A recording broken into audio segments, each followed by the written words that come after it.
நீங்கள் பார்த்துக் கொண்டிருப்பது உங்கள் விஜய். என் வீட்ல உன்னை அவமானப்படுத்தினதா இல்ல அந்த தினேஷ் விஷயமா? என்ன மிரட்டுறீங்களா? நீங்க சொன்னா யாருமே நம்ப மாட்டாங்க. ம், ஏற்கனவே நீங்க என்ன மாட்டி விட பார்த்து அவமானப்பட்டத மறந்துட்டீங்களா? ஓகே, பரவாயில்ல. நீங்களும் சொல்லுங்க, நானும் சொல்றேன். யாரு சொல்றத அம்மா நம்புறாங்கன்னு பாப்போம். பார்த்தலாமே, பார்க்கலாம். நான் சொன்னா நம்ப மாட்டாங்க, ஆனா இந்த போட்டோவை பார்த்தா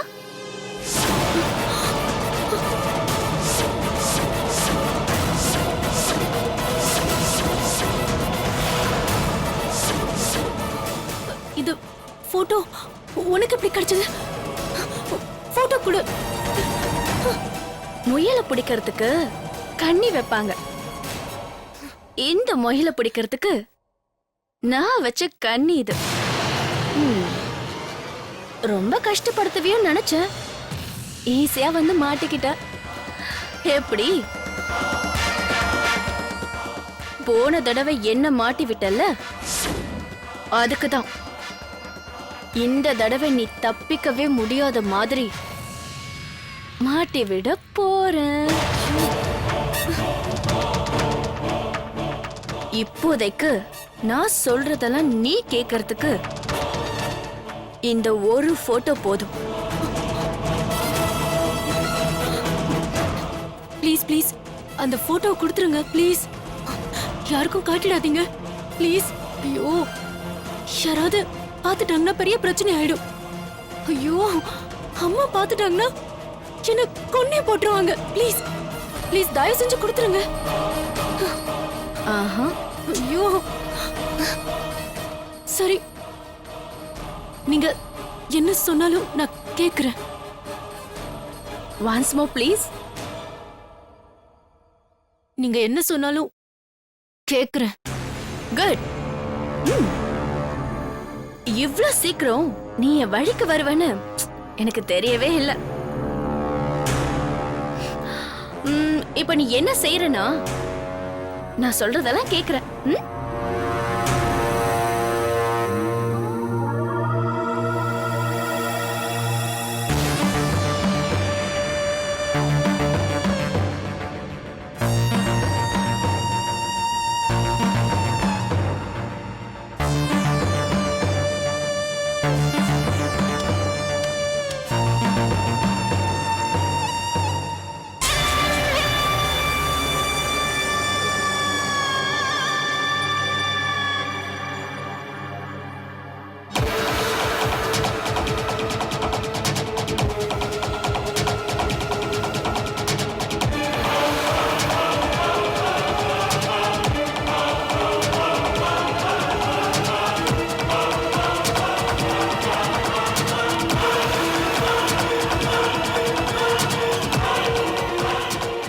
இப்ப புரியுதா?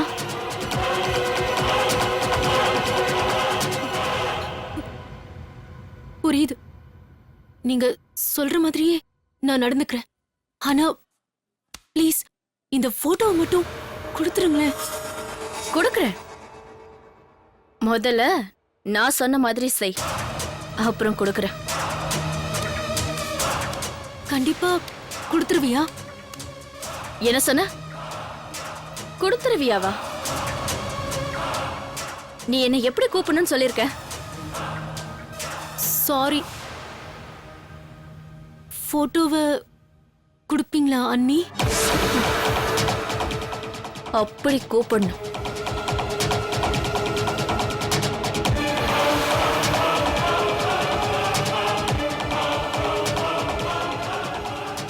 கல்பனா, இன்னொரு விஷயத்தையும் நீ தெரிஞ்சுக்கணும். உன் வருங்காலத்துக்கு சுகர் காஃபில சக்கரை போடக்கூடாதுன்னு சொன்னாங்க. நீ வேணும்னே காஃபில அதிகமா சக்கரை போட்ட.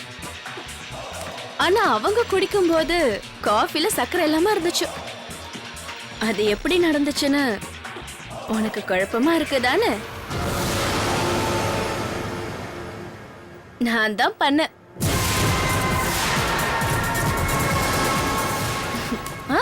உண்மை உனக்கு தெரியணும்னு தான் இத நான் இப்ப சொல்றேன். வரட்டுமா?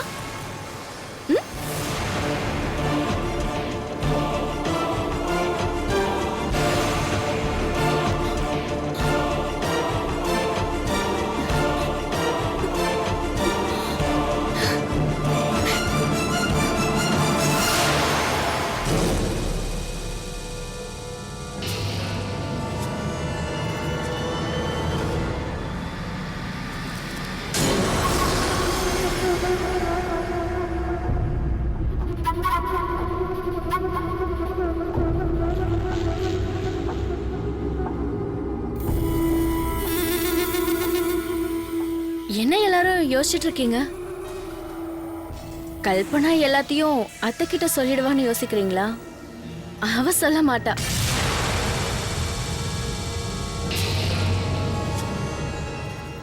கண்டிப்பா சொல்லுவேன்னு கல்பனா சொன்னா. எதை வச்சு நீ இப்படி சொல்ற? நான் அவளை பார்த்து பேசி பக்குவமா புத்திமதி சொல்லிட்டேன். அவளும் புரிஞ்சுக்கிட்டா.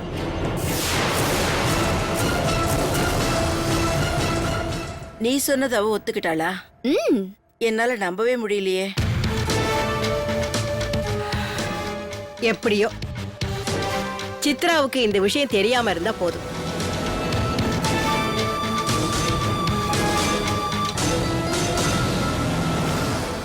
என்ன சீதா இவ்ளோ சீக்கிரமா வந்துட்டீங்க? பூஜையெல்லாம் நல்லபடியா நடந்ததா?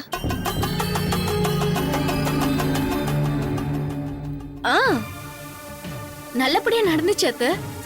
நாங்க எல்லாரும் போனதுல எங்க அம்மாவுக்கும் அப்பாவுக்கும் ரொம்ப சந்தோஷம் ஆயிடுச்சு.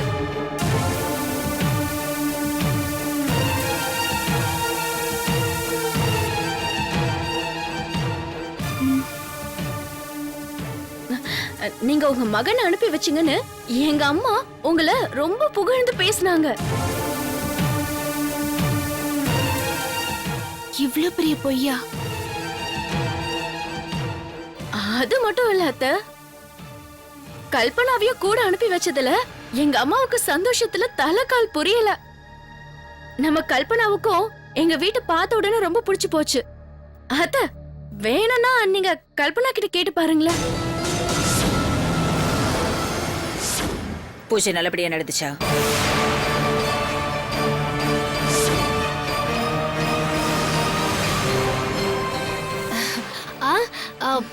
பூஜை எல்லாம் ரொம்ப நல்லா நடந்துச்சுமா.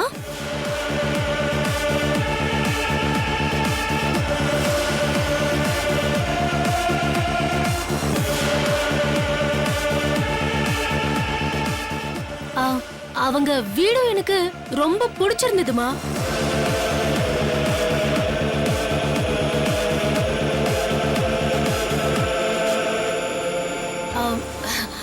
அப்புறம் அங்க பானுமதி அத்தையும் பிரியா அண்ணியும் என்ன ரொம்பவே நல்லா பாத்துக்கிட்டாங்கம்மா.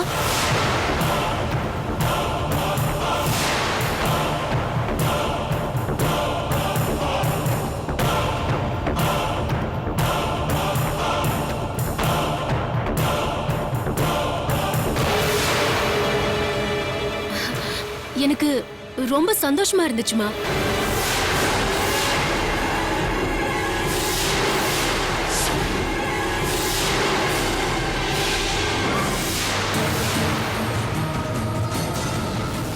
ஏதோ எல்லாம் நல்லபடியா நடந்தா நல்லதுதான். சீதா, அஷ்டலட்சுமி கோயில் பிரசாதம் எல்லாருக்கும் கொடு. சரியா? சரிங்க அத்தை.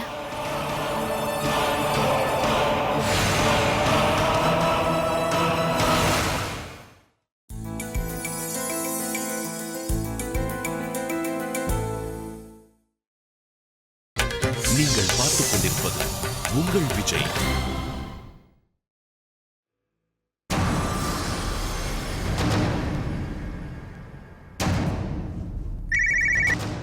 சொல்லு பிரியா.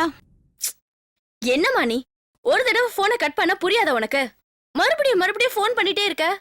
ஐயோ, அந்த கல்பனா அங்க ஏதாவது சொல்லி பிரச்சனை பண்ணிடுவாளோன்னு எனக்கு ரொம்ப பயமா இருக்குமா. அதுக்கு தான் மறுபடியும் மறுபடியும் கால் பண்ணேன். மா, நம்ம அங்க பண்ண அவமானத்தெல்லாம் அந்த சித்ரா தேவி கிட்ட சொல்லி என்ன திட்டு வாங்க வைக்கணும் தானே அந்த கல்பனா இங்க வந்தா. ஐயோ, அப்படின்னா எல்லாத்தையும் அவ சொல்லிட்டாளா? அவ அப்படி சொல்றதுக்கு நான் விட்டுருவேனா? ஆ, அவளையும் ராமையும் நம்ம நல்லா பாத்துக்கிட்டோம்னு சொல்ற அளவுக்கு நான் பண்ணிருக்கேன். ஆ, அப்படியா? அது எப்படி? அவ உன் பேச்ச கேட்க மாட்டேங்கிறான்னு தானே நீ சொன்ன? கேக்கல. அவ எப்படி கேப்பா? கேக்க வச்சிருக்க. எப்படிமா? அவளும் தினேஷும் ஒன்னா இருந்த போட்டோ எனக்கு கிடைச்சது. அத அவகிட்ட காட்டி, இனிமே நான் சொல்ற மாதிரி நீ கேக்கலன்னா இந்த போட்டோவை உங்க அம்மா கிட்ட காட்டிடுவேன்னு பயமுறுத்துனேன். ஐயோ பிரியா, என்னமோ சொல்றது. ஐயோ ஐயோ, வேணாம் வேணாம், நீங்க சொல்ற மாதிரியே கேக்குறேன்னு சொல்லிட்டா. வந்துட்டல வழிக்கு. அது மட்டும் இல்லம்மா, நான் என்ன சொல்ல சொன்னனோ அதே மாதிரி சித்ரா தேவி கிட்டயும் சொல்லிட்டா. Very good.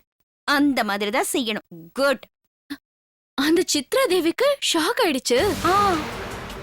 எதுவும் பேசாம அப்படியே இருந்துட்டாங்க. வேணும். அப்பாடா பிரியா, இப்பதாண்டி சந்தோஷமா இருக்கு. சரி, அந்த கல்பனாவை பத்தி என்னென்ன சாட்சி கிடைக்குதோ அதெல்லாம் சேர்த்து மொத்தமா வச்சிரு. என்னைக்காவது ஒரு நாள் பயன்படும். சரிம்மா, நான் மறுபடியும் கால் பண்றேன். சரிடி. அப்பா, ஒரு பிரச்சனையை சால்வ் பண்ணிட்டோம்.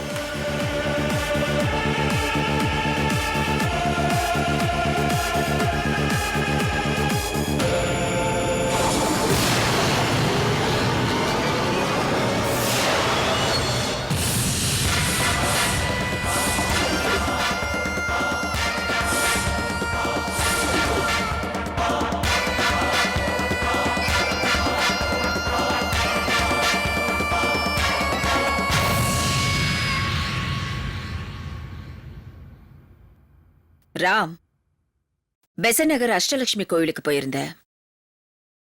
அதனால தான் நீ வரும்போது நான் இல்லப்பா. ஆமா, எப்படி இருந்துச்சு உன் மாமனார் வீட்டு பூஜை எல்லாம்?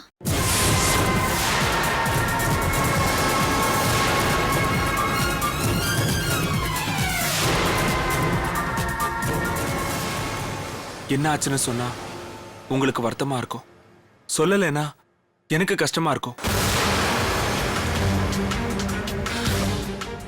அதையெல்லாம் சொல்லி உங்களை வருத்தப்பட வைக்கிறத விட சொல்லாம நானே அந்த கஷ்டத்தை அனுபவிச்சுக்கிறேன். இப்படி சொல்ற ராம்? பூஜை நல்லா நடந்துச்சு. அங்க இருக்கிற எல்லாருமே உன்னை நல்லா பாத்துக்கிட்டாங்கன்னு தானே கல்பனா வந்து சொன்னா. இவங்க எல்லாம் சேர்ந்து அப்படி சொல்றாங்கம்மா. ஆனா நடந்தது என்ன தெரியுமா?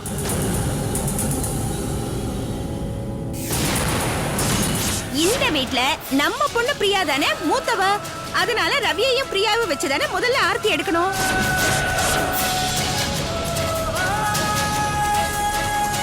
முதல்ல ராமும் சீதாவும் வலது கால் எடுத்து வச்சு உள்ள வரணும்.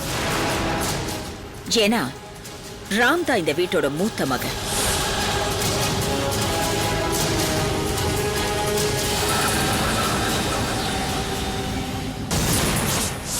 மாப்ள, நீங்க வருவீங்கன்னு உங்களுக்காக அத்தை போட்ட கோலத்தை பாருங்க.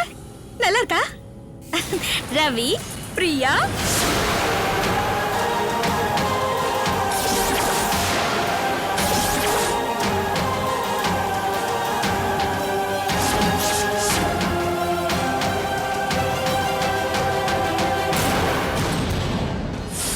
ரவி, பிரியா, நீங்க ரெண்டு பேரும் ராம் சீதா கால்ல விழுந்து ஆசீர்வாதம் வாங்கிக்கங்க.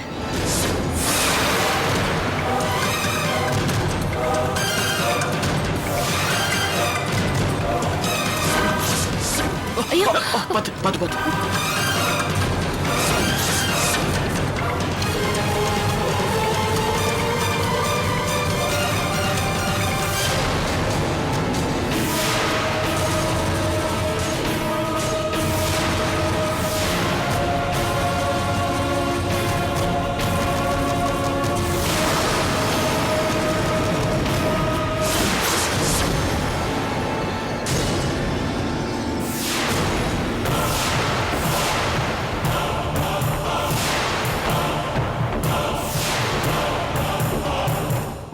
இதுதான் உங்களுக்கு நான் ஏற்பாடு பண்ணி இருக்கிற ரூம். நல்லா இருக்கா?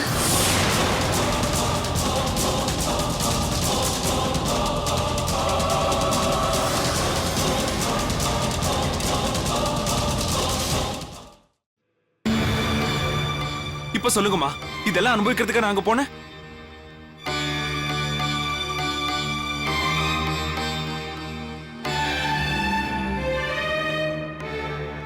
இல்லப்பா, பானுமதிக்கு பிரியா தான் மூத்த பொண்ணு. அதுக்கு தான் பிரியாக்கும் ரவிக்கும் முக்கியத்துவம் கொடுக்கறாங்க. இதுல என்னப்பா தப்பு? இது பாரு, நம்ம வீட்ல நீ பெரிய மக, எல்லாரும் எல்லா விஷயத்திலயும் உனக்கு தானே முக்கியத்துவம் கொடுக்கறாங்க. அதே மாதிரிதான் அங்க பானுமதி செய்யறது தப்புனா இங்க நாம பண்றதும் தப்பு தானே. அவங்க வீட்ல நடக்கிற விசேஷத்துக்கு நாம மரியாதை கொடுக்கணும். அம்மா, அது அவங்க வீட்டோட சம்பிரதாயம், இருந்துட்டு போட்டோம்.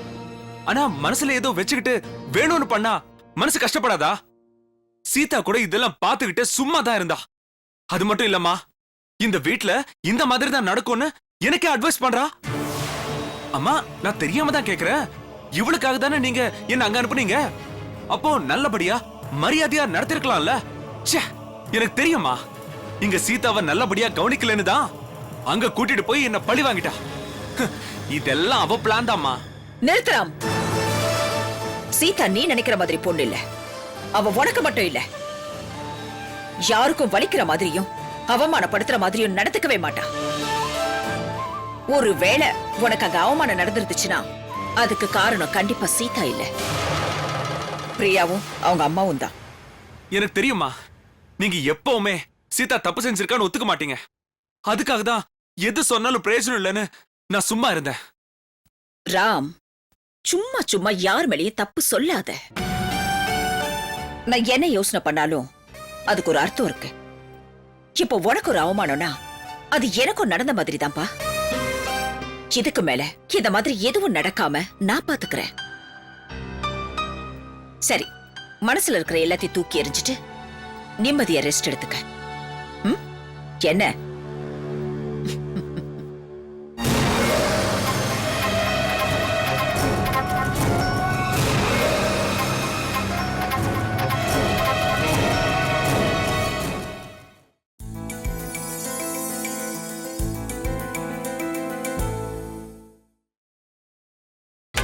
நீங்கள் பார்த்துக் கொண்டிருப்பது உங்கள் விஜய்.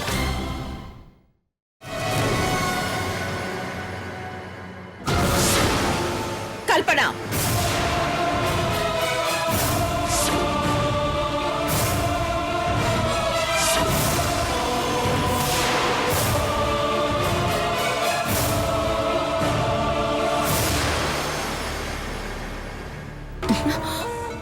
ஏன் என்கிட்ட போய் சொன்ன? பொய்யா? நான் என்னம்மா சொன்னேன்? அங்க எல்லாரும் எங்களை நல்லா பாத்துக்கிட்டாங்கன்னு சொன்னீங்க, அது பொய் இல்லையா? இல்லம்மா, உண்மையாவே அந்த வீட்ல எங்களை நல்லா தான் பாத்துக்கிட்டாங்க. நான் எதுக்குமா பொய் சொல்லணும்? இத பார், அந்த வீட்ல நடந்த எல்லா விஷயத்தையும் ராம் என்கிட்ட சொல்லிட்டான்.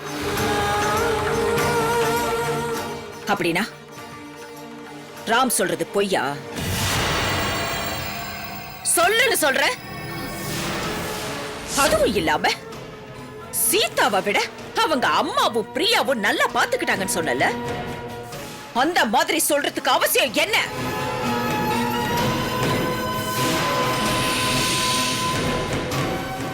ஒன்னதான் கேக்குறேன், ஏன் அப்படி சொன்ன?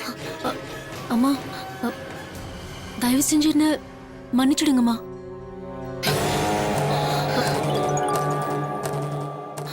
அன்னைக்கு சீதாவோட அப்பா அவ்வளோ பேசினாரு. அதெல்லாம் மனசுல வச்சுக்கிட்டு தான் அண்ணனை பூஜைக்கு கூப்பிட்டாங்க. அப்புறம் அவங்க வீட்ல அண்ணனை அவமானப்படுத்தினாங்க, தொந்தரவு பண்ணாங்கன்னு சொன்னா நீங்க வருத்தப்படுவீங்கன்னு தான் நான் பொய் சொன்னேம்மா. மத்தபடி வேற எந்த காரணமும் இல்லம்மா.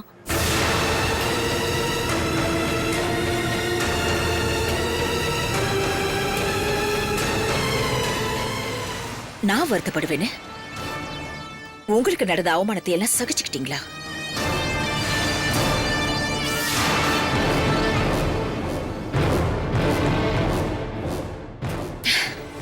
Very good Kalpana, very good.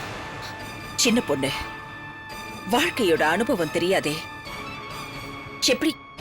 எப்படித்தான் நீ குடும்பம் நடத்த போறியோன்னு பயந்துட்டே இருந்தேன். ஆனா இப்படி பேசுறத பார்த்தா நீ குடும்பத்தை நல்லபடியா நடத்துவேன்னு எனக்கு நம்பிக்கை வந்துருச்சுமா.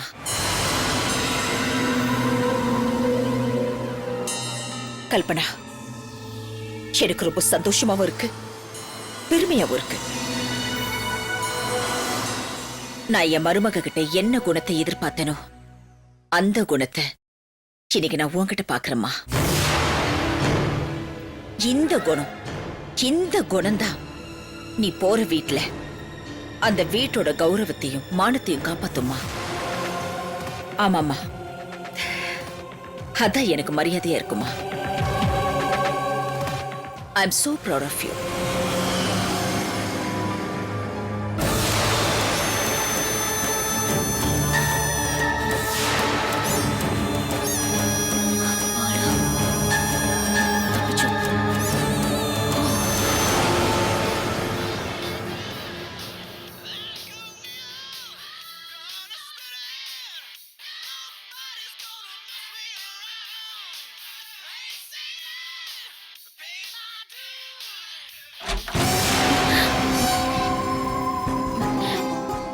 என்னத்த? ஒண்ணுல உங்க வீட்டுல ராமையும் கல்பனாவையும் நல்லா பாத்துக்கிட்டாங்கல்ல? என்னத்த இப்படி கேட்டுட்டீங்க? கல்பனாவே சொன்னால. போங்க அத்த, நீங்களும் வந்திருக்கணும். எவ்வளவு சந்தோஷப்பட்டிருப்பீங்கன்னு தெரியுமா? சந்தோஷப்பட்டிருக்க மாட்டேன், கண்ணத்துல 2 இழு இழுத்திருப்பேன். ஏத்த இப்படி சொல்றீங்க? நீங்க அவங்கள அங்க எப்படி பாத்துக்கிட்டீங்க, கல்பனா ஏன் பொய் சொன்னான்னு எனக்கு நல்லாவே தெரியும்.